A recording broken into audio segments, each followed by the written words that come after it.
రోజా పూలై పూయాలి, పులకించి కొమ్మల్లో ఆ కోయిల పాటలు పాడాలి.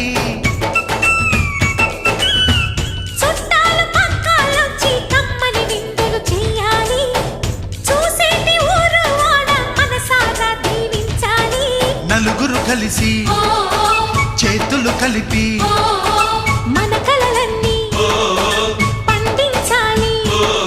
ఒక చోట పుట్టని కోడళ్ళు అయ్యారు అమ్మకే కూతుళ్ళు. త్వరలోని ముద్దుగా పుడతారు ఈ తాత పోలికల మనవళ్ళు. ఈ సంతోషాలు సరదాలే మా పండుగలు.